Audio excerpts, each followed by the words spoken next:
All right, guys, I think we're about ready to get going. All right, Coach Bolt's here. We'll get started with Chris Bassinet.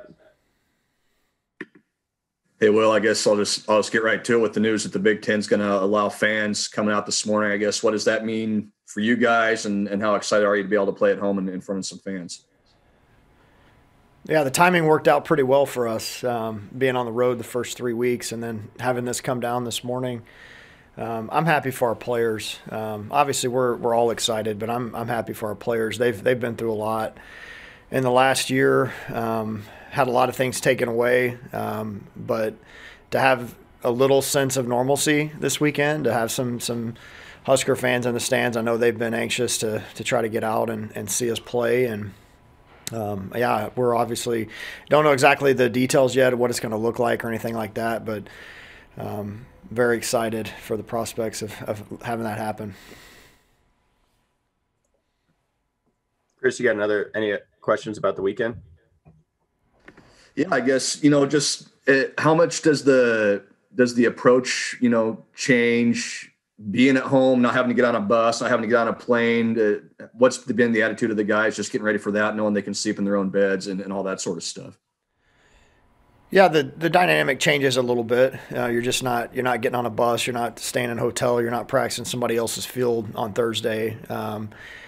But yeah, I mean, we'll be rolling in from class on Friday when we get going. So there's a little bit of a different dynamic that way that some guys that haven't been here before have never dealt with. But I just think the excitement of playing on our field, I mean, it's been over a year now since we've had a game, and we had 4,000 people there on a Wednesday afternoon the last time these guys played at home. And so, again, just excited to be able to play at our home field, and it makes it even better knowing that we're going to have some people there to watch. Evan Bland. Well, can you just go into that a little bit more, just about the value of fans? I mean, you're a former player. Like, what does that just add in terms of the richness of the experience, the big moments? Can you just maybe put in perspective a little bit more what that means for the players and for you guys to have people this weekend? Yeah, I think you'd ask up and down our roster, our coaches, our support staff. I think we all know one of the main reasons that we're all here is because we love the atmosphere created by Husker Nation, and just the support that gets poured out across the entire state. No matter where we are, there's Husker fans everywhere, and that's what makes this place so special. So just having the opportunity to play in front of those great fans and having a chance to have an atmosphere where you can kind of sense the big moment a little bit. I think that's maybe a little something too for some guys that just get the adrenaline going a little bit more at times. And ultimately it just comes down to what's happening between the lines. But at the same time, it's always great to have just that extra excitement, the buzz in the stadium. And like I said, all of our guys were recruited to come here, and a big reason they chose to come here was because of the atmosphere created in our ballpark. Wondering if I could just ask you quick about Max Anderson too. I mean, his start through 11 games. I'm just curious, and you were a guy who had a big freshman year too back in the day. But what has to be different about a guy to have that kind of immediate success at the plate, transitioning from high school to college like he has so far? Yeah, I guess it starts with a good swing, and that's not everything for everybody, but I will say a guy like him, his plate coverage is pretty advanced for a young hitter. There's just not a lot of places you can go to get him out. He can get to the inside pitch. He can cover the plate, out over the plate. And we spoke to this before. He just has one of those, the demeanor where he's just not going to get really too high or too low. And I think that's just such a big part of being a consistent baseball player. Just you're dealing with so much learning and failure and those type of things that if you don't have a fairly even keeled mindset, you're going to ride the wave. And he's already somewhat done a little bit of that. He had a little skid where he wasn't getting hits, but he was still hitting the ball hard. So he's got a good swing. He's got a fantastic approach. He's ready to hit when he gets in the box, and it's just ultimately, he believes in what he's doing and he sticks with it and he doesn't ever waver from it. I think that's as important as anything.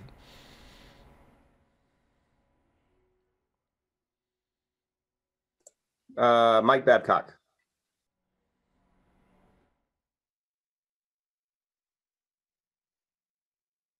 Oh, Mike, I think you're on mute. Sorry, I'm better off on mute.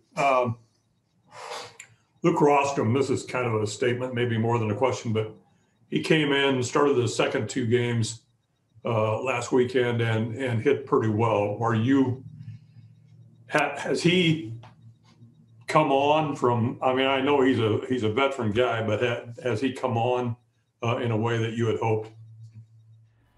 Yeah, I think early on, I think maybe he was just being a little too selective at times, and then he would get himself in situations where he felt that he was passive in at-bat before, and then he'd be overly aggressive in another at-bat. And again, just going back to the question about Max, what makes him a great hitter is he just sticks to his approach. Luke has done a much better job the last couple of games of sticking to his approach, where he's going to be more aggressive on pitches that he can handle. And you've seen it with him and most hitters. They all fall in the same category when they're using the other side of the field or the big part of the field consistently.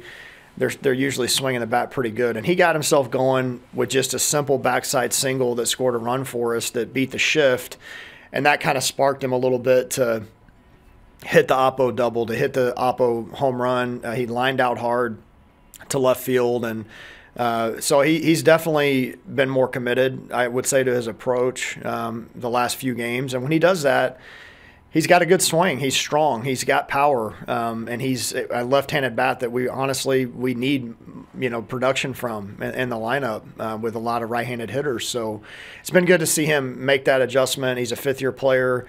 He's been around a lot. He got some big hits for us, and most of it all just revolves around him just being committed to his approach at the plate. Is there a different kind of a pressure for a guy that opts to come back, like a fifth-year player?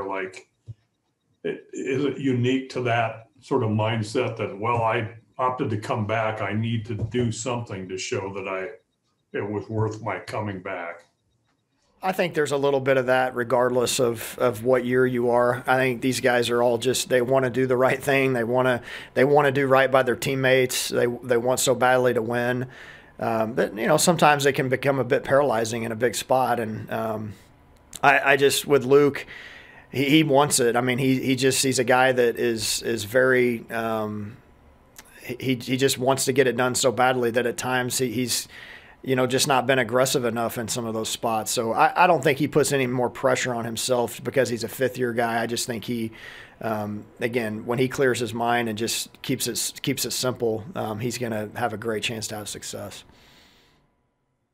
Back to Evan Bland.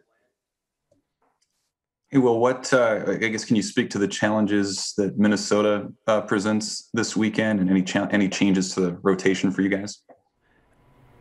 Yeah, Minnesota's they're a little bit unique, I think, in the league, where you see just about every team is playing predominantly all upperclassmen.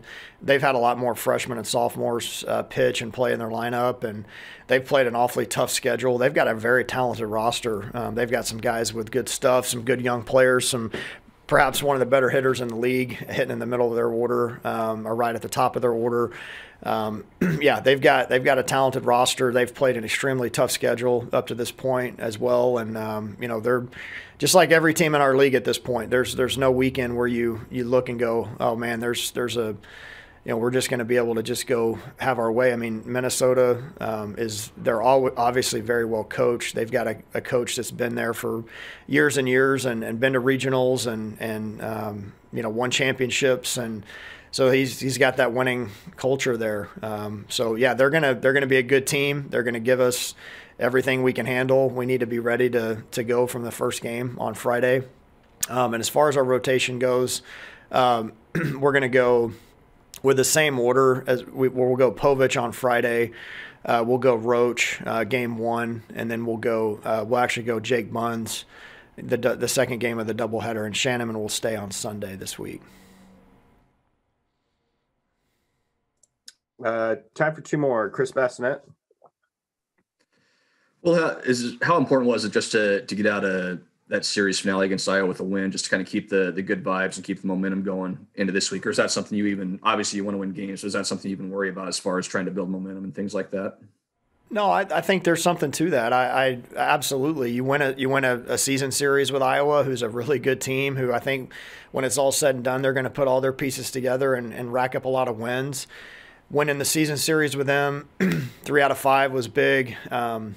And finishing that weekend series off on the road was huge. I mean, they had us behind the 8 ball on Friday night, and we came back and with a vengeance and played at a high level. And so it is huge. I mean, it's hard to grab momentum in a season if you're constantly getting beat on Sunday. If you don't finish the weekend off the right way, you just don't ever kind of grab that momentum going into the next week. And again, in order to do that, you've got to have depth in your lineup. You've got to have ability for guys to stay focused, to play. We call it Championship Sunday on Sundays. Like we've got to go out and approach that day like it's, game 3 of a super regional. How would you go about your business on those days if, that's what your ultimate prize was? And so we played fearlessly, and that's what I love to see on Sunday. We didn't play tight. We didn't play nervous to like, oh, this is a big game.